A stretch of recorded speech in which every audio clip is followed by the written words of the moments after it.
Right, listen to this. Her Majesty owned a Bentley that Winston Churchill himself tried to buy in 1953, but the palace wouldn't sell at any price. Today we're diving into the 15 rarest motors in Queen Elizabeth's extraordinary collection. And I'll tell you what, these aren't your typical royal parade cars. From a Land Rover that carried her through the Australian outback to a one-of-a-kind Aston Martin that Prince Philip crashed twice. These machines tell the story of Britain's longest reigning monarch.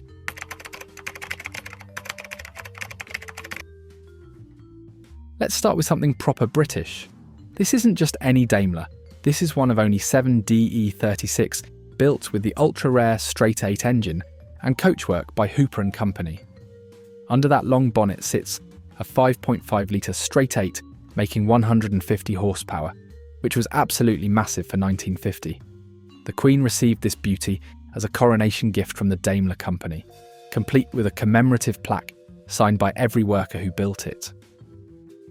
What makes this one special is the custom interior with gold thread woven into the upholstery and a concealed compartment for the royal regalia. The paint, a special shade called Imperial Maroon, required 7 coats and 3 weeks to cure properly. During a recent restoration, they found the original order sheet from Hooper showing it took 9 months just to hand-stitch the leather. The palace still uses this motor for garden parties at Buckingham Palace, and it's never once broken down in over 70 years of service.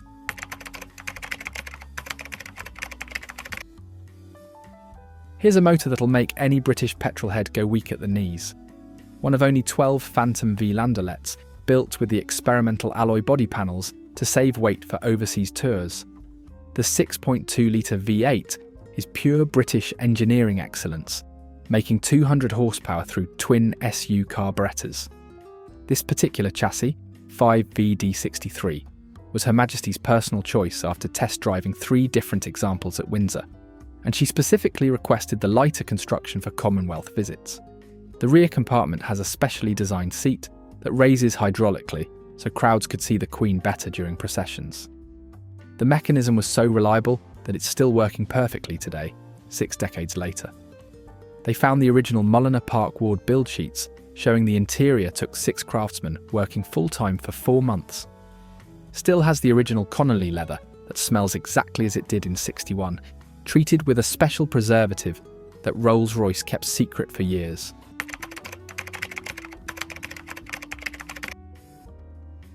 Right, this is the Land Rover that changed everything. One of only 23 built with the ultra-rare factory hardtop and uprated suspension for the 1954 Commonwealth Tour. Under that green bonnet sits the 2.0-litre 4-cylinder, making just 52 horsepower, but it pulled Her Majesty through some of the roughest terrain in Australia and New Zealand. This particular vehicle, registration JGY280, was specially modified at the Solihull factory with extra ground clearance and reinforced chassis rails. The engineers also fitted a custom ventilation system because Australian temperatures were far hotter than anything they'd tested for in Britain. The Queen actually drove this herself during private estate tours, and there's still a small dent in the driver's door from when she nudged a tree at Balmoral in 1956. Palace staff say she refused to have it repaired because she liked the reminder of her own fallibility. During restoration, they discovered her handwritten note to the mechanic, asking for softer suspension tucked behind the sun visor, along with a pressed Scottish thistle she'd picked during one of her drives.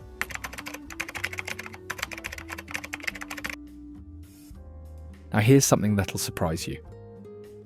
This isn't a royal parade car, this was Prince Philip's personal motor that Her Majesty occasionally borrowed for weekend drives. One of only 140 Volante convertibles built, and the only one finished in Edinburgh green, a colour specially mixed for the Duke. The 4.0-litre straight 6 makes 282 horsepower, and according to Palace staff, Philip used every single one of them on the back roads around Sandringham. The car came with a factory-fitted hardtop, but Philip rarely used it, preferring to drive with the roof down, even in winter. The seats still have the original Aston Martin embossing, and there's a small tear in the passenger seat from the Queen's brooch during a particularly spirited drive in 1971. Staff remember her laughing as Philip took the corners faster than her usual chauffeurs would dare. They found service records showing Philip had the engine blueprinted twice because he thought it wasn't fast enough, and he'd personally written notes in the margins about suspension adjustments. Her Majesty kept this car after Philip's passing and still had it driven occasionally around the Windsor estate, saying the sound of the engine reminded her of happy times.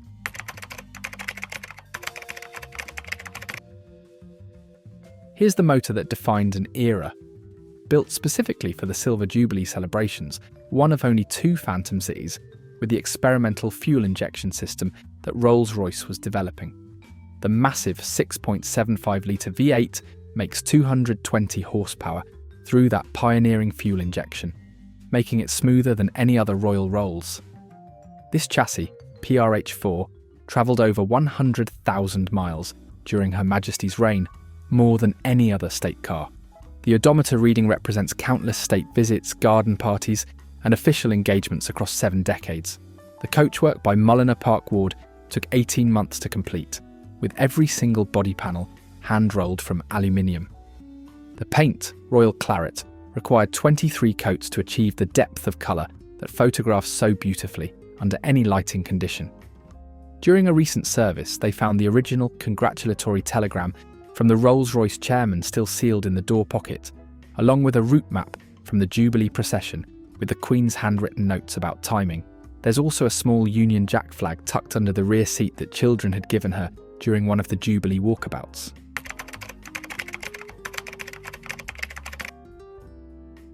Brilliant bit of British motoring history here. One of only 11 A135 Princess limousines built, and the first car Her Majesty owned after ascending to the throne.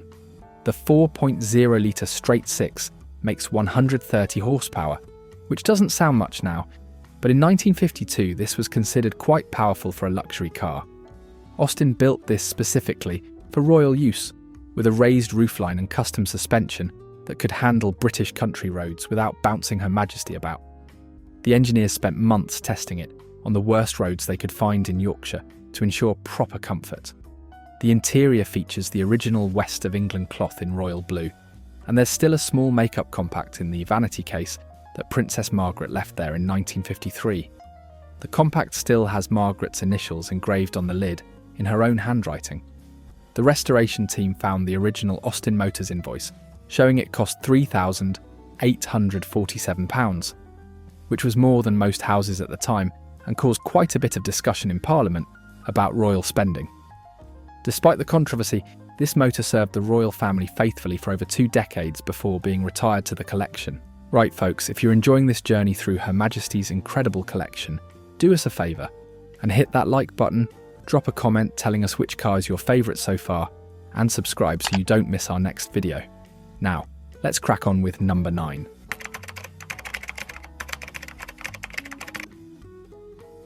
This Rover is proper understated British elegance. One of only 5,482 P5 coupes built, but this one's got the rare factory Webasto sunroof and the experimental power steering that Rover was testing for the military. The 3.0-litre straight 6 makes 115 horsepower through twin SU carburetors, and the Queen reportedly loved how quiet and smooth it was for private drives around London. She actually used this as her personal runabout in the 1960s, preferring it to the larger state cars for shopping trips to Harrods. The registration plates were deliberately ordinary looking so she could move about with relative anonymity, something she valued greatly during her rare private moments. Palace records show she kept this car longer than any other in her personal fleet, from 1963 all the way through to 1982. The odometer shows just over 47,000 miles, but every single one of those miles represents a small piece of freedom for a woman whose life was otherwise entirely public.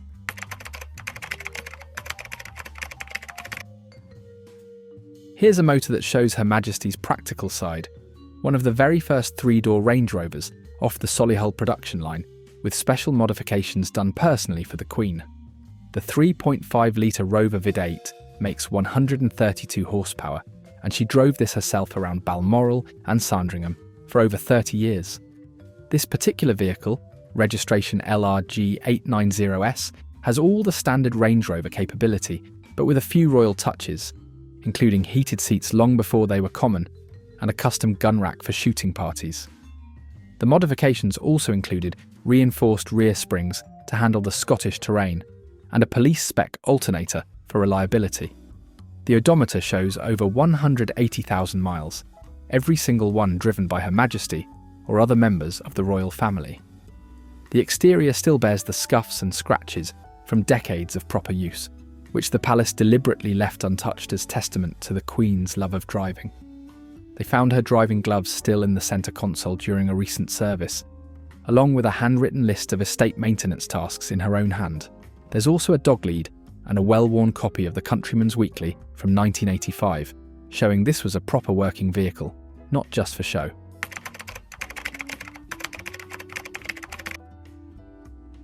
And this is something special, a proper driver's car, one of only 88 XK140s built with the rare special equipment package and the experimental disc brakes that Jaguar was developing for the D-Type racer. The 3.4-litre straight six makes 210 horsepower through twin SU carburetors, and the sound it makes at 5,000 RPM would make your hair stand on end. Her Majesty received this as a gift from Sir William Lyons himself in 1956, and she occasionally drove it around the private roads at Windsor.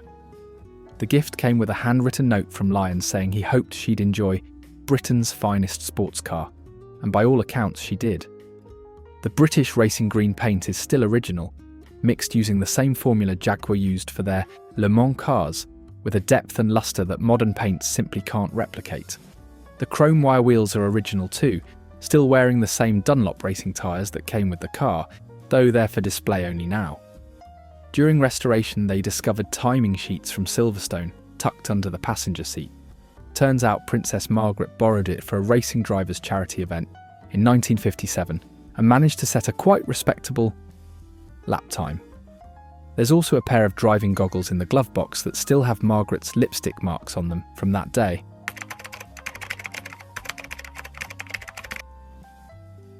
Here's the Bentley that changed royal motoring forever. One of only 12 Mulsanne turbos, built with the experimental electronic fuel injection and the heavy-duty suspension package for state use. Under that bonnet sits the massive 6.75-litre V8 with turbocharger, making 300 horsepower and enough torque to pull Buckingham Palace. This was the first turbocharged car in the royal fleet, and palace mechanics were initially nervous about the newfangled technology, having spent their careers working on naturally aspirated engines. The Queen insisted on having it after a demonstration drive where she reportedly said it was quite sprightly, which in royal speak meant she absolutely loved the performance. The interior features the most exquisite Connolly leather in a custom shade called Windsor Burgundy, and every single piece of wood veneer is book-matched walnut from trees grown on the Sandringham estate. The craftsmen selected and cut the wood themselves, ensuring the grain patterns flowed perfectly across the entire dashboard.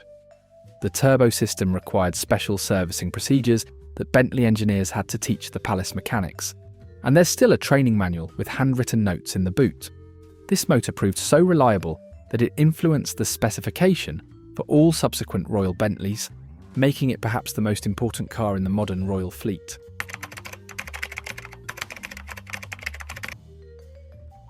Right, here's something most people don't know about. One of only 90 TD21 drop-head coupes built by Graber of Switzerland, and the only one in the royal collection.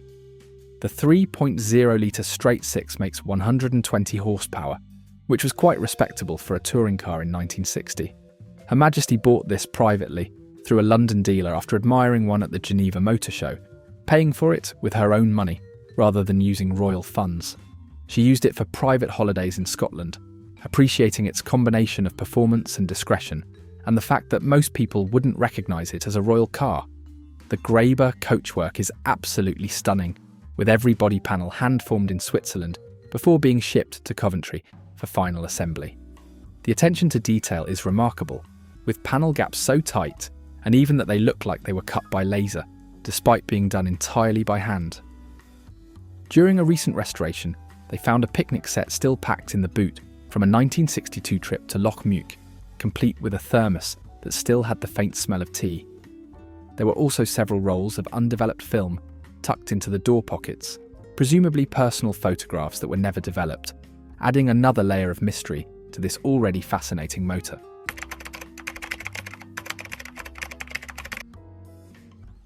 Here's one of Britain's most exclusive motors, one of only 71 Bristol 411s built in Series 3 specification, with the rare automatic gearbox and factory air conditioning.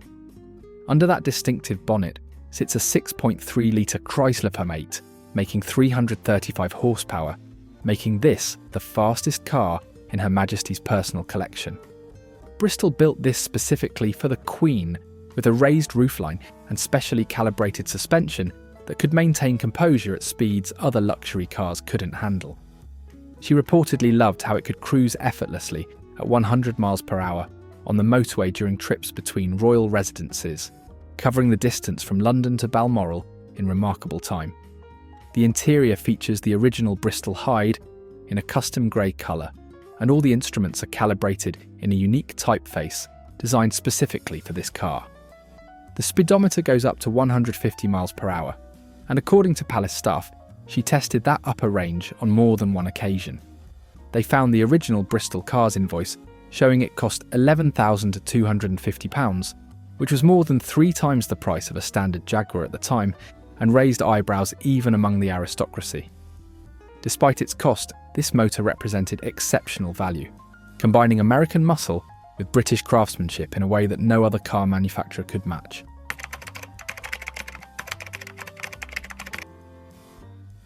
Now here's a piece of proper post-war British motoring. This isn't just any Mark VI, this is the exact car that Princess Elizabeth used during her engagement to Prince Philip. One of the first Mark VIs off the Crewe production line after the war, with coachwork by James Young and built at a time when Britain was still recovering from 6 years of conflict. The 4.25-litre straight six makes 135 horsepower, which was quite impressive for 1948, when Britain was still recovering from the war and luxury car production was barely restarting. This motor has a lovely story attached to it. Philip proposed to Elizabeth while they were driving in this very car near Balmoral in 1947. The palace kept it completely original, and there's still a small champagne stain on the rear seat from their engagement celebration, preserved under a protective cover. The stain has never been cleaned because it represents such an important moment in royal history. During conservation work, they found a handwritten love note from Philip tucked into the map pocket, which remains sealed out of respect for their privacy, though archivists have confirmed its existence and significance. The car also still has its original petrol rationing coupons in the glove box, a reminder of just how austere Britain was during those post-war years. This motor represents not just royal romance, but the resilience and optimism of a nation rebuilding itself.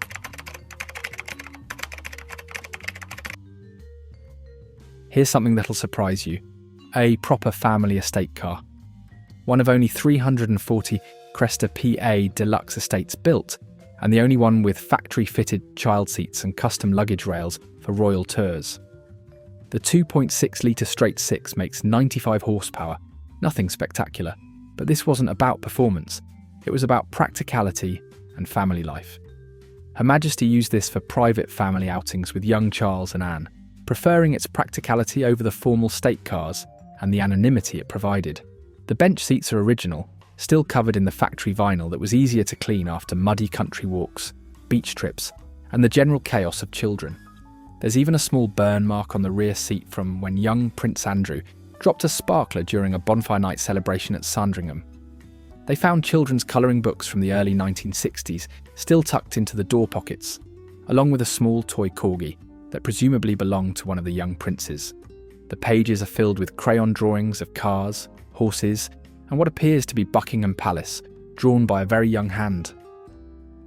This motor represents a side of the Queen most people never saw, just a mother taking her children for a drive in the countryside, away from the cameras and the formality of royal life. It's perhaps the most humanising vehicle in the entire collection.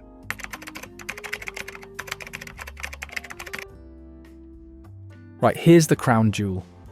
The Daimler that Winston Churchill tried to buy in 1953, but the palace refused at any price. One of only 6 DB18 special sports ever built, with a lightweight aluminium body by Barker & Company and a tuned 2.5-litre straight six making 95 horsepower. This was Princess Elizabeth's personal car before she became Queen. Bought with her own money in 1950, when she was still able to enjoy some measure of normal life. She drove this herself around London and enjoyed its sporty character and relative anonymity compared to the official royal cars, often wearing a headscarf and sunglasses to avoid recognition.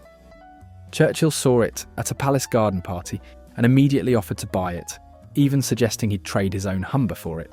But she politely declined, saying it held too many memories. Those memories included some of her last carefree drives before the weight of the crown changed her life forever. The registration number, JGY280, is the same one she kept on several private cars throughout her life, a small constant in a life of enormous change. She considered it her lucky number and refused to use any other registration on her personal vehicles. During a recent conservation, they found her original driving licence from 1945 tucked into the sun visor, along with petrol coupons from the rationing period, still unused. There's also a small pressed flower, identified as a Scottish bluebell, marking the page of a driving map of the Highlands.